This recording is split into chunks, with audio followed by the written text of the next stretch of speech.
Queridos hermanos y amigos, hoy estamos con ustedes una vez más para compartir la palabra de Dios por medio de la escuela sabática. Estas series que llevan por título ¿Cómo estudiar la profecía? Hoy estaremos estudiando la serie o la lección número 1 que lleva por título Algunos principios de interpretación profética. O sea, quiere decir algunos principios de la interpretación profética o de la interpretación de la profecía. El versículo de memoria nos dice: si no, alábese en esto el que haya de alabarse, en entender y conocerme que yo soy Jehová, el Señor, que actúo con bondad, justicia y rectitud, porque eso me complace, dice el Señor. Así que en este versículo de memoria, o en este versículo principal para pensar y analizarlo, el Señor y la lección nos está diciendo por medio de la palabra de Dios, que lo encontramos en Jeremías, capítulo 9, versículo 24, nos dice que si hay alguno que quiera alabarse o gloriarse, que se alabe y se gloríe en conocer a Jehová, en conocer al Dios del cielo, en conocer que Jehová es bueno y que para siempre es su misericordia y que es bondadoso, justo y recto en todos sus caminos. Y dice, en esto me complace. Así dice Jehová, el Señor. Veamos qué nos dice la nota. Como ocurre con casi todo lo demás en las Escrituras, los cristianos no se ponen de acuerdo sobre la interpretación de las profecías bíblicas, lo que lleva a muchos a pensar que no vale la pena tratar de comprenderlas. Después de todo, si los cristianos luchan por entender y luchan entre sí acerca de cada jota y tilde de las profecías, ¿qué validez puede haber en ellas? Por desgracia, incluso muchos creyentes consideran que algunos libros de la Biblia, como el Apocalipsis o Daniel, son incomprensibles y los evitan, pensando que estudiar la profecía provoca más problemas que los que resuelve. Y eso es un grave error. Las profecías son una bendición para el pueblo de Dios, para el mundo cristiano. Cuando nosotros comprendemos las profecías, podemos entender quiénes somos, para dónde estamos, a dónde estamos y para dónde vamos. Y podemos saber el tiempo en que estamos en el mundo secular y en el mundo cristiano. Y nos dice la segunda parte de la nota del día sábado. No siempre fue así. Durante los primeros 18 siglos de la historia cristiana, la mayoría de los cristianos se sentían muy cómodos con la profecía bíblica y había un sorprendente nivel de acuerdo acerca de cuáles eran los mensajes claves, así como Dios quería que fuera. Y Pablo dice: les ruego, hermanos, por el nombre de nuestro Señor Jesucristo, que hablen todos la misma cosa y no haya entre ustedes disensiones, antes estén perfectamente unidos en una misma mente y en un mismo parecer. Primera de Corintios, capítulo 1, versículo 10.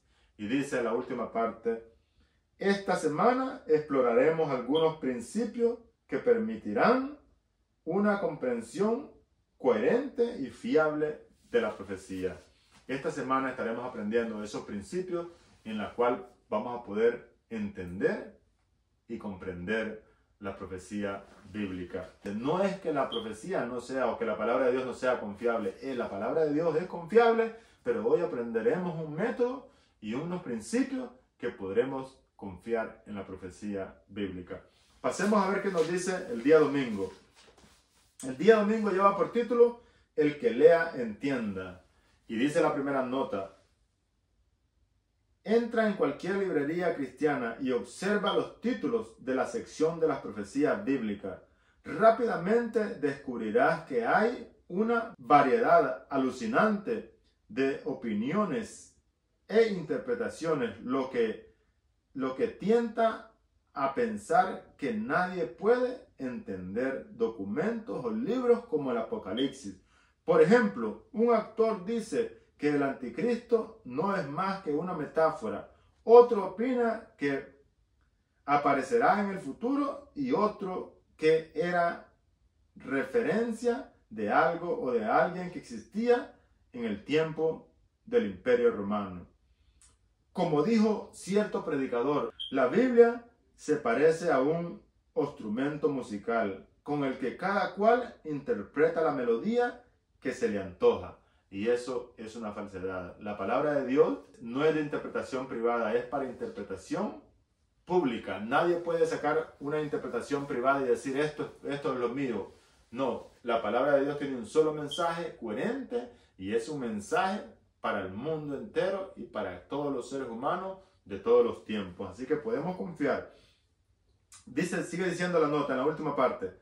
Sin embargo, la Biblia no sugiere eso, sino que nos invita a leerla dando por sentado que Dios no habla en vano y que podemos comprender lo que dice en su palabra.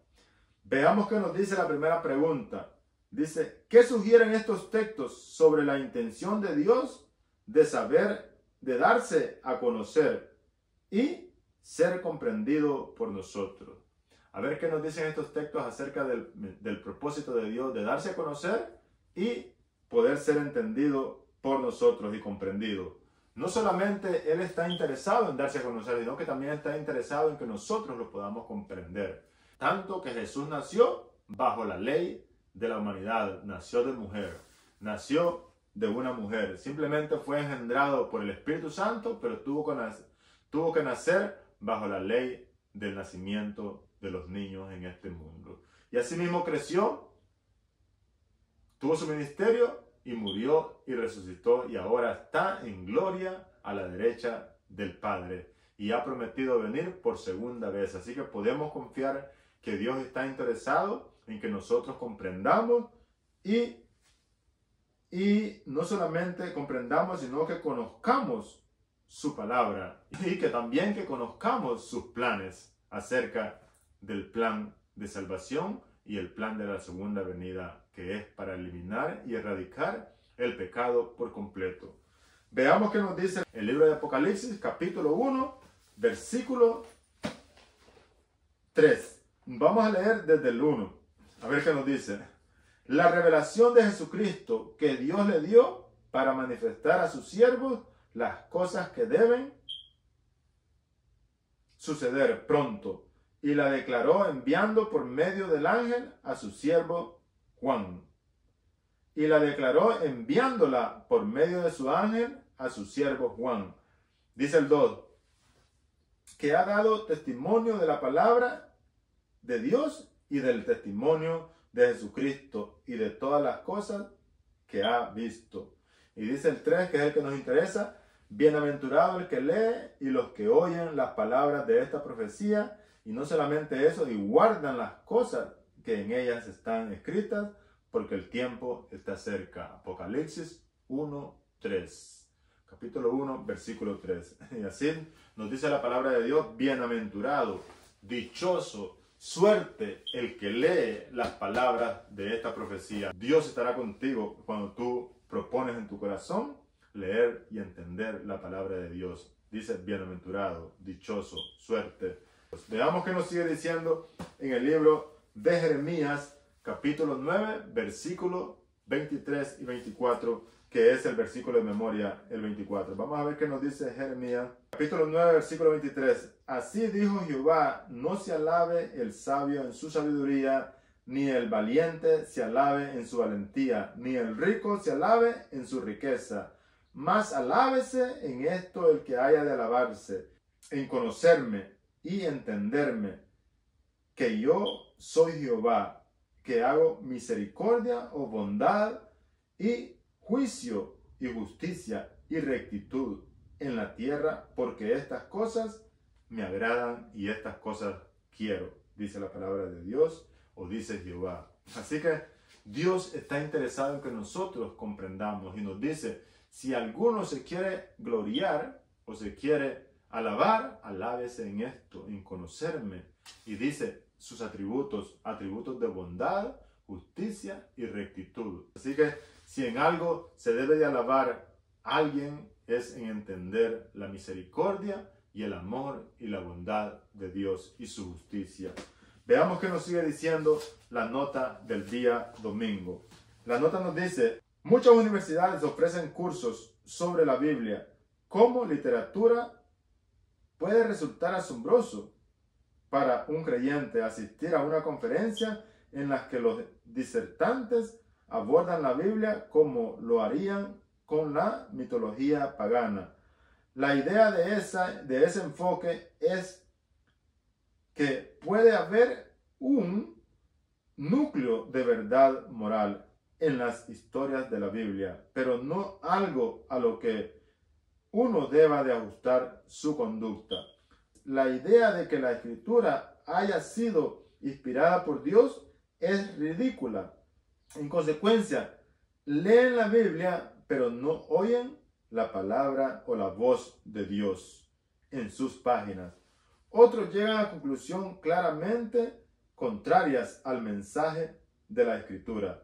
Sin estar rendidos al Señor y sin un corazón dispuesto a aprender, quienes leen la Biblia de esa manera probablemente no solamente serán incapaces de percibir su mensaje, sino también malinterpretarán el carácter amoroso y santo de Dios revelado en las páginas de la Santa Biblia. Así que cualquier persona que lee la Biblia sin querer entenderla, sino solamente buscando algún error o buscando algo para criticar, podemos perder de vista el punto principal de la palabra de Dios y el mensaje, y también el poder entender el carácter de Dios, amoroso, santo y justo. Dice: leer la Biblia sin herramientas adecuadas, o más importante aún, sin actitud correcta bajo la conducción del Espíritu Santo, resultaría perjudicial. Si nosotros leemos la Biblia sin la conducción del Espíritu Santo, puede resultar perjudicial para nosotros estudiar la Biblia de esa manera. Alguien que no era conocido por su religiosidad estaba en cierta ocasión leyendo la Biblia. Preguntaron con sorpresa qué hacía. Respondió: busco errores. ¿Por qué es una actitud equivocada leer la Biblia de esa manera, buscando errores? Así que, querido hermano, si tú te acercas o tú lees la Biblia, léela con un corazón dispuesto a aprender y a entenderla, y también a ajustar la conducta en los consejos divinos, ajustar nuestra conducta en los consejos divinos.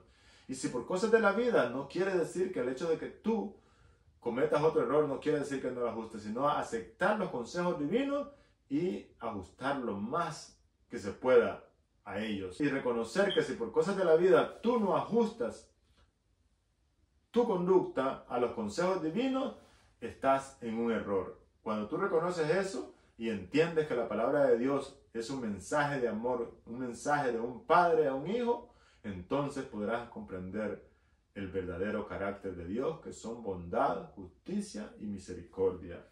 Así que pasemos a ver qué nos dice el día lunes. Dios es comprensible, dice el título del día lunes. Veamos qué nos dice el día lunes. Dios es comprensible. Dice la nota: nada es tan frustrante que tener que comunicarse urgentemente en el extranjero, quizás en un centro médico, en una farmacia, sin dominar el idioma local. Sabes lo que tienes que decir, pero careces del vocabulario adecuado para decirlo. El problema de Dios para comunicarse con nosotros es otro. Dice la nota en la segunda parte: el problema de Dios para comunicarse con nosotros es otro. Como es más alto el cielo que la tierra, así son mis caminos más altos que sus caminos, y mis pensamientos más que sus pensamientos. Isaías 55:9. El problema no es que Dios carezca de vocabulario necesario para comunicarse con nosotros, sino que nosotros carecemos de vocabulario y capacidad intelectual necesarios para comprender los pensamientos de Dios. Somos nosotros los que tenemos una mente finita, pero sin embargo Dios se ha humillado y se ha hecho hombre para que nosotros podamos comprender este misterio de iniquidad que es el el conflicto entre el bien y el mal, que fue la serie pasada. Pero hoy estamos aprendiendo acerca de las profecías o principios de interpretación de la profecía. Veamos qué nos dice la pregunta. ¿Qué sugieren los siguientes pasajes sobre el entendimiento o inteligencia de Dios en comparación con los nuestros? Veamos qué nos dice el libro de Salmos capítulo 39, versículos 1 y 6. También nos manda a leer el Salmo 174:5, Romanos 11:33 y Primera de Juan 3:20. De acuerdo al Salmos 139, versículo 1 al 6. Oh Jehová, tú me has examinado y conocido. Tú has conocido mi sentarme y mi levantarme. Has entendido desde lejos mis pensamientos. Has escudriñado mi andar y mi reposo.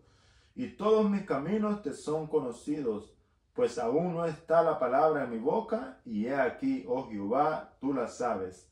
Detrás y delante me rodeaste, y sobre mí pusiste tu mano.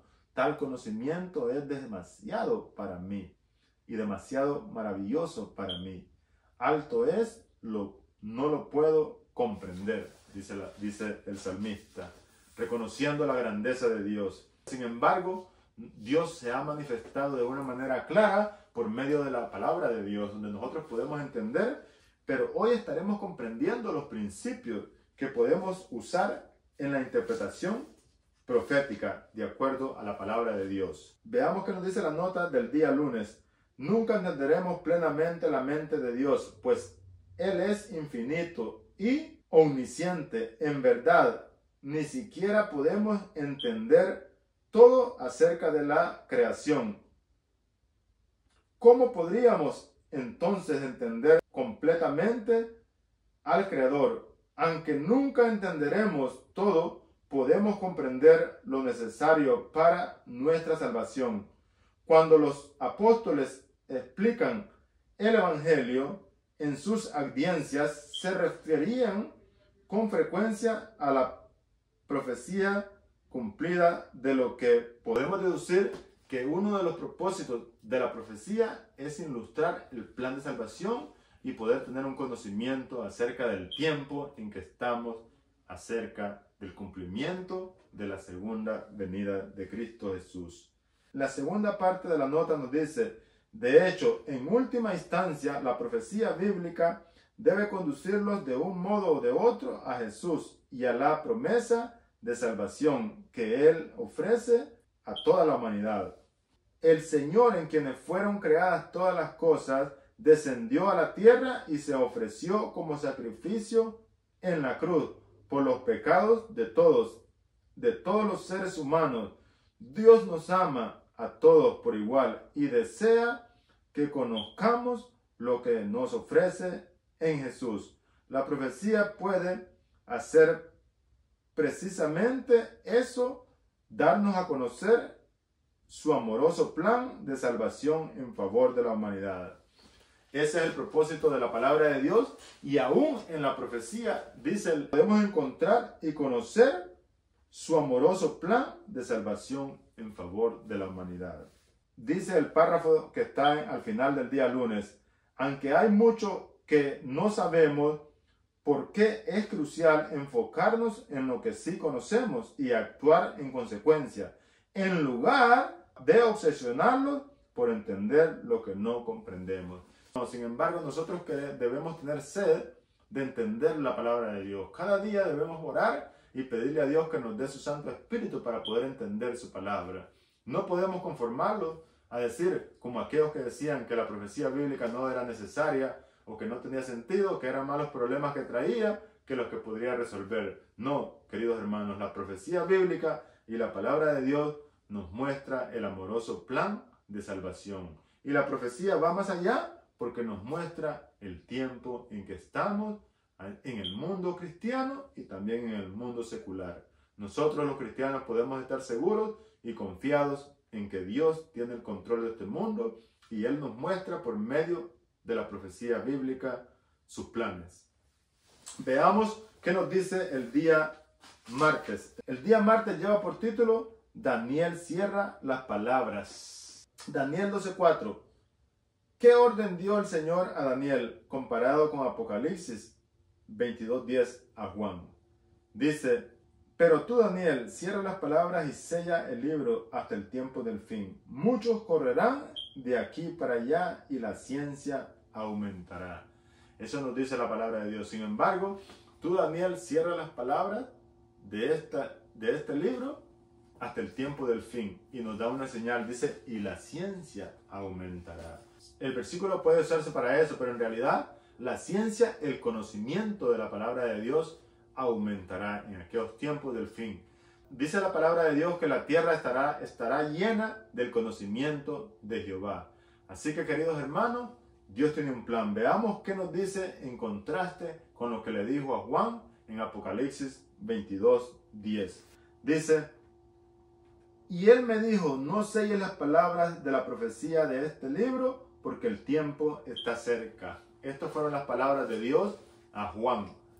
No cierre las palabras de este libro, porque el tiempo está cerca. Esas fueron las palabras que el Señor expresó a Juan en contradicción con lo que le dijo a Daniel.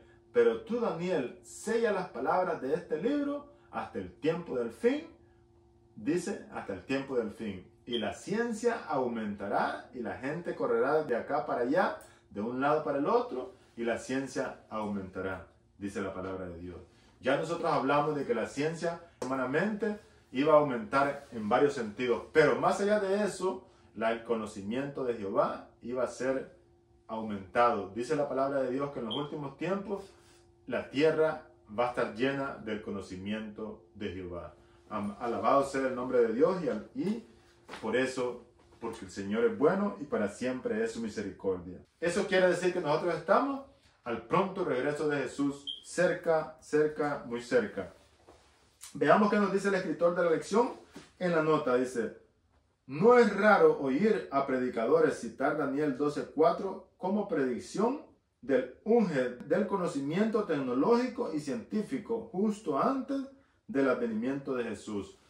Otros también lo utilizan para describir el avance en los viajes durante el último siglo. Muchos de los libros de nuestra confección religiosa han adoptado este enfoque, aunque puede parecer interpretado razonable, el texto en contexto apunta a otro significado. Lee nuevamente el pasaje ilustrado en el ángel de Daniel. ¿Cómo comienza?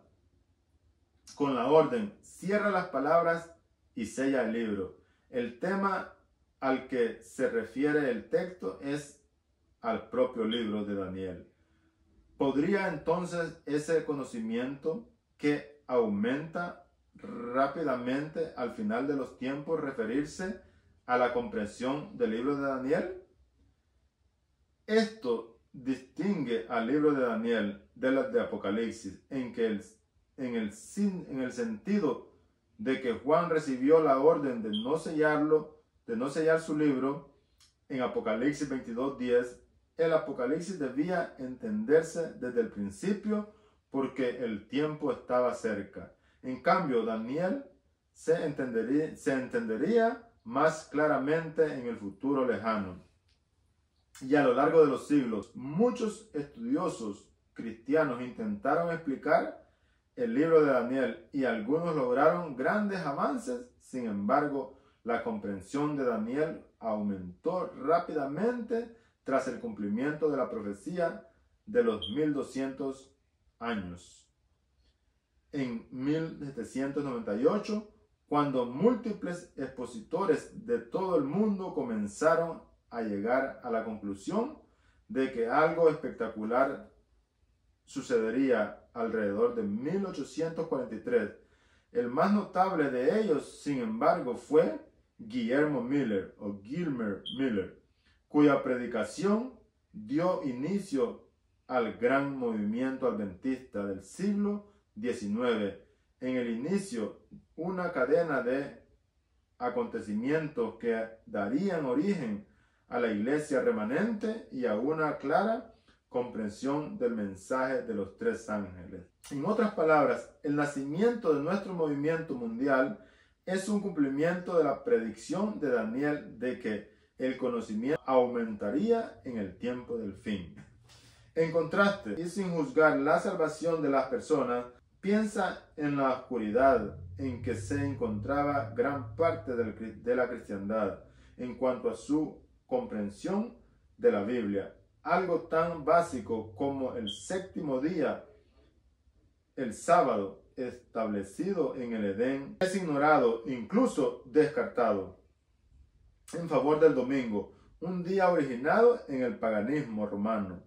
O pensemos en la absoluta ignorancia acerca de lo que la Biblia en verdad enseña sobre la muerte, ya que la mayoría de los cristianos creen en la idea pagana de que existe un alma que abandona el cuerpo en ocasión de la muerte y que pasa inadvertidamente a otras esferas de existencia, lo que para algunos significa también el tormento eterno o un infierno ardiente.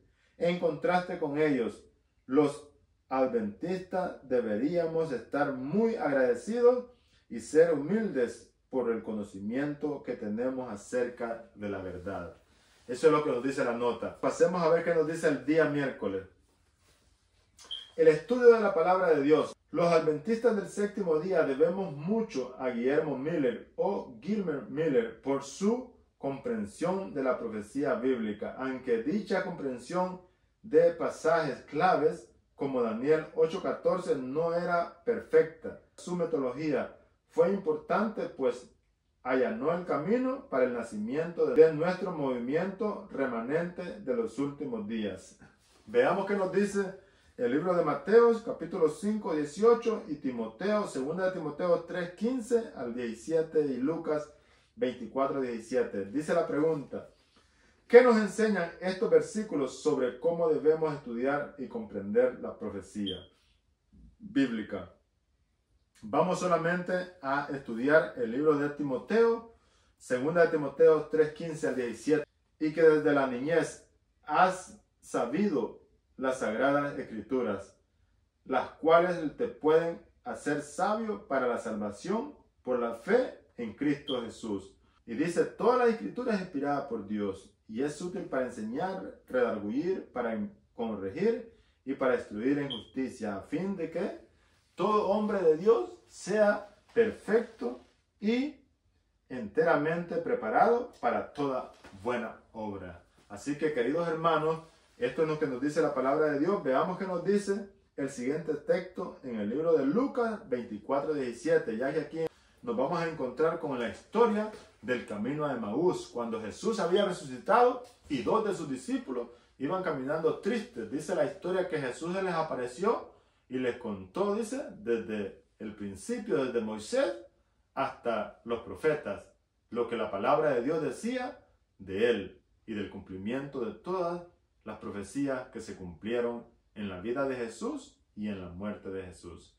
La profecía tiene una bendición para nosotros, ya que podemos estar confiados de que Dios dirige cada historia de este mundo. Veamos qué nos dice la nota. En cierto modo, estudiar la Biblia es como armar un gran rompecabezas. Si unimos solo 2 o 3 piezas, es casi imposible discernir la imagen completa. Tal vez esas pocas piezas tengan que ver con una imagen de un caballo, lo que podría conducir a la conclusión incorrecta de que el cuadro tiene que ver con eso. Pero unas cuantas piezas más contienen imágenes de una gallina. Tras ensamblar cientos de piezas, se cae finalmente en cuenta de que se ha estado trabajando en la imagen de un paisaje que incluye una granja y una cadena de montañas en la distancia. Veamos qué nos sigue diciendo la nota.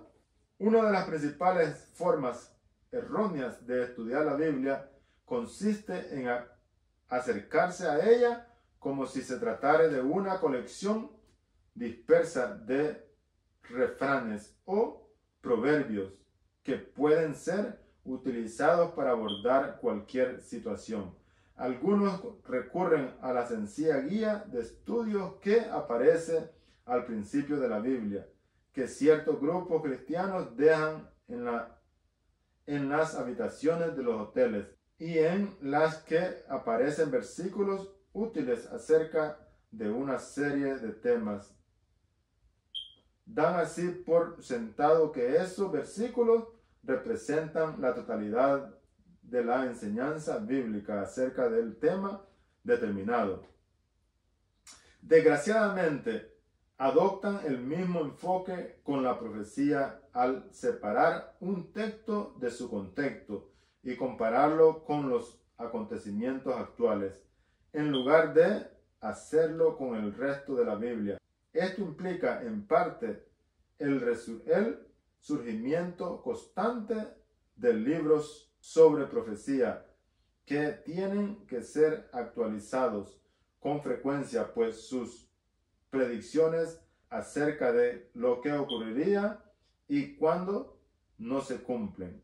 Por eso es tan importante no limitarse a seleccionar algunos textos específicos acerca de un tema, sino estudiar cuidadosamente todo lo que la Biblia dice al respecto, y puedes sacar todo lo que la Biblia dice acerca de ese versículo o de ese tema que está hablando el versículo, y puedes compararlo con todos los versículos que están en la palabra de Dios, y entonces puedes sacar una conclusión coherente y fiable acerca de la palabra de Dios. Pero no podemos sacar una interpretación de un versículo y sacarlo del contexto y hacerlo decir o sacar una doctrina de ese versículo, porque entonces estaremos cometiendo un error y vamos a perder de vista el punto y el mensaje principal de la palabra de Dios y del carácter de Dios, que es un carácter de amor, un carácter de bondad y de justicia y de misericordia y de juicio.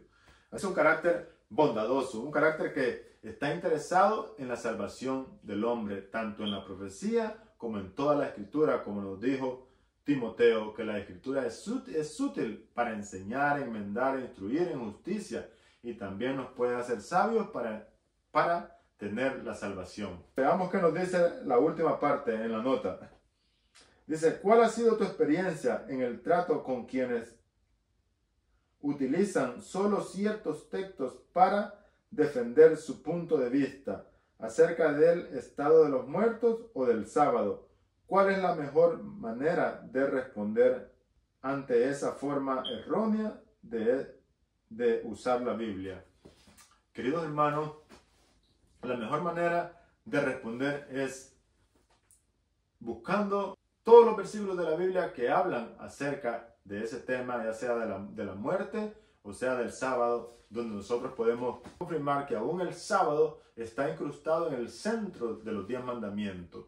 Pero muchas personas aceptan los 10 mandamientos, pero no aceptan el sábado. Así que el sábado es un punto de discordia en el cristianismo, ya que muchos no quieren aceptar el sábado como un principio de los 10 mandamientos.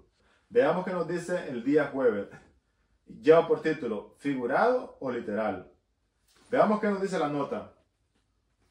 Una de las cuestiones claves que deben abordar los estudiantes de la profecía es cómo determinar si el lenguaje de la Biblia debe ser interpretado de manera literal o figurada.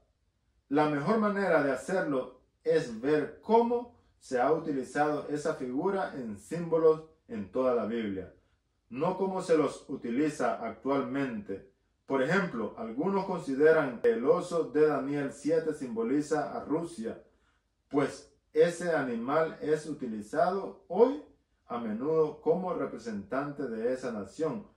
Esa no es una manera sólida y segura de interpretar el simbolismo profético en estos tiempos, sino que nosotros tenemos que ir en los tiempos que se escribió la Biblia. ¿Qué nación representaba ese símbolo? No podemos agarrar ese símbolo y ponerlo en nuestra actualidad, ya que la Biblia fue escrita en aquellos tiempos, en los tiempos pasados. Así que debemos empezar utilizando los símbolos, y la Biblia nos da algunas referencias que vamos a comparar hoy en el libro de Daniel. Vamos a ver qué nos dice el libro de Daniel, capítulo 7, versículo 7. La pregunta que vamos a tener en la mesa es: busca los siguientes textos y permite que la Biblia sea su propio expositor o intérprete, es decir, que decida sus propios términos. ¿Cuál es el símbolo profético común y cada grupo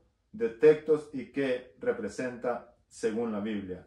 Vamos a dejar que la misma Biblia nos ayude a poder entender. Vamos a ver qué nos dice el libro de Daniel, capítulo 7, versículo 7, ya que la pregunta nos dice: busca los siguientes textos y permite que la Biblia sea su propio expositor o intérprete, es decir, que defina sus propios términos. ¿Cuál es el símbolo profético común a cada grupo de textos y qué representa según la Biblia?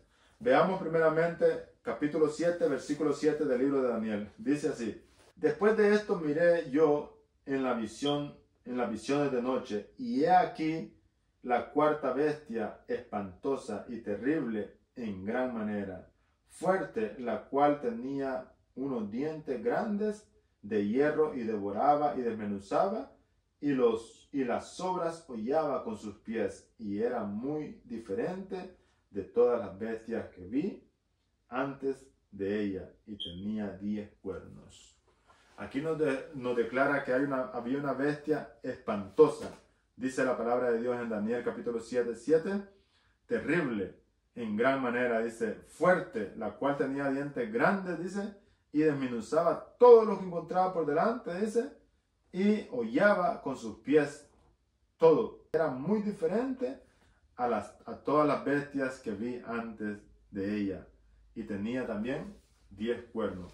Veamos qué nos dice Daniel 7:24, que es lo que nos manda a leer la palabra de Dios. Dice: y los 10 cuernos significan que de aquel reino se levantarán 10 reyes, y tras ellos se levantará otro, el cual será diferente a los primeros, y a 3 reyes derribará. O sea, estamos hablando de que la bestia simboliza un reino o un rey, ¿ok? Y de ese reino, dice, se iban a levantar 10 reyes, y de esos 10 reyes se iba a levantar uno que iba a tumbar a 3 de ellos y iba a crecer. Vamos a ver qué nos sigue diciendo el libro de Daniel, capítulo 8, versículo 3. Dice: alcé mis ojos y miré, y he aquí un carnero que estaba delante del río, y tenía 2 cuernos, y aunque los cuernos eran altos, uno de ellos era más alto que el otro, y el más alto creció después. Así que aquí vemos que hay 2 cuernos en un carnero, ¿ok? Eso nos quiere decir que el carnero simboliza 2 reyes que están dirigiendo este reino. Veamos qué nos quiere decir la palabra de Dios en Daniel 8:3. Vemos que hay un carnero con 2 cuernos. Estos 2 cuernos representan 2 reyes que van a estar dirigiendo este reino. Este reino, hay uno que es más fuerte que el otro, por eso dice que hay un cuerno más grande que el otro. Así que no vamos a hablar mucho más, porque más adelante vamos a estar comprendiendo más cosas como esta. Vamos a ver qué nos dice el libro de Apocalipsis 1:16. Vamos a ver qué nos dice. Tenía en su diestra 7 estrellas, de su boca salía una espada aguda de 2 filos, y su rostro era como el sol cuando resplandece en su fuerza. Y sigue diciendo el 17: cuando le vi, caí como muerto a sus pies, y él puso su diestra sobre mí, diciendo: no temas, yo soy el primero y el último, y el que vivo, y estuve muerto, mas he aquí que vivo por los siglos de los siglos. Amén. Y tengo las llaves de la muerte y del Hades. Así que no nos queda más que decir que es el propio Jesús, con la palabra de Dios, que está representado por la espada que sale de su boca, y las 7 estrellas, que son el número perfecto del poder y del reino de Dios. En Efesios encontramos la definición de la espada que sale de la boca de aquel ser que Juan ve. En el principio de Apocalipsis, cuando está empezando a recibir la profecía bíblica, donde nos dice en el versículo 10 que Juan entra en una visión donde se le presenta a Jesús mismo y le dice que él es el que estaba muerto, pero que ahora está vivo. Veamos qué nos sigue diciendo el libro de Apocalipsis en el capítulo 12, versículo 1. Y apareció en el cielo una gran señal, una mujer vestida del sol, con la luna debajo de sus pies, y sobre su cabeza una corona con 12 estrellas. Veamos qué nos dice el libro de Efesios capítulo 5, versículos 31 y 32. Dice así: por esto dejará el hombre a su padre y a su madre, y se unirá a su mujer, y los dos serán una sola carne. Y sigue diciendo el 32, grande es este misterio, mas yo os digo esto respecto a Cristo y a su iglesia. O sea, a Cristo, mas yo les digo esto respecto a Cristo de la iglesia, dice. Así que veamos que aquí en Apocalipsis nos dice que aparece una mujer vestida del sol y con la luna sobre sus pies, que está representada una mujer. ¿Qué simboliza una mujer? De acuerdo a Efesios, la iglesia. Jesús, dice Pablo, que nos estaba diciendo eso conforme a la iglesia. Dice, vamos a ver qué dice el 22. Dice, grande es este misterio, mas yo os digo esto respecto a Cristo y a la iglesia. Esto, que el hombre dejará a su padre y a su madre y se unirá a su mujer, y los dos serán una sola carne. Pablo lo está usando en el contexto entre Cristo y su iglesia. Cristo se casa con su iglesia y los dos son una sola carne. Así, eso es lo que quiere decir Pablo. Vamos a ver qué nos dice el libro de Jeremías en el capítulo 6, versículo 2, que es el último versículo que nos manda a leer el día jueves. Dice, destruiré a la bella y delicada hija de Sión. Destruiré a la bella y delicada hija de Sión, refiriéndose a su pueblo. Eso es lo que dice la palabra de Dios. Vamos a ver qué nos dice la segunda nota en el día jueves. Dice, la incertidumbre acerca del simbolismo profético desaparece cuando se permite que la Biblia defina sus propios términos. Por ejemplo, un cuerno puede simbolizar un poder político o una nación, mientras una espada puede simbolizar o representar la palabra de Dios. Y una mujer puede ser simbolizada, puede ser símbolo de la iglesia. Esto demuestra claramente que la Biblia se explica a sí misma lo que queda por responder. Sin embargo, por ejemplo, Pedro se refiere críticamente a la ciudad de Roma como Babilonia, y eso lo encontramos en 1 de Pedro, capítulo 5, versículo 13. Pueden haber muchas razones por las que Dios elija comunicarse simbólicamente en la profecía. Por ejemplo, si el Apocalipsis hubiera nombrado claramente a Roma como autora de tantos males, la persecución de la iglesia de por sí intensa podría haber sido aún peor. Sea cual fuera las razones, podemos confiar en que Dios quiere que entendamos el significado de los símbolos bíblicos. Dios quiere que entendamos la profecía y también que entendamos el significado de los símbolos bíblicos. Aunque algunos símbolos y profecías sigan resultando un misterio, aún desafío, ¿cómo puede fortalecer nuestra fe? El hecho de enfocarnos en lo que sí entendemos. Veamos qué nos dice la última parte del día jueves. Aunque algunos símbolos y profecías sigan resultando un misterio o un desafío, ¿cómo puede fortalecer nuestra fe el hecho de enfocarlos en lo que sí entendemos? Claro que eso puede fortalecer nuestra fe, pero el escritor no quiere decir que nosotros debemos conformarlos y decir, esto no lo entiendo, vamos a parar aquí. Debemos esforzarnos, debemos pedir a Dios que nos dé el Santo Espíritu, que nos dé su Espíritu para poder entender su palabra y poder entender la profecía bíblica. Que hoy dimos una pizca solamente de algunos símbolos. Yo espero que esto sea para crecimiento propio y crecimiento para aquellas personas que puedan escucharlo.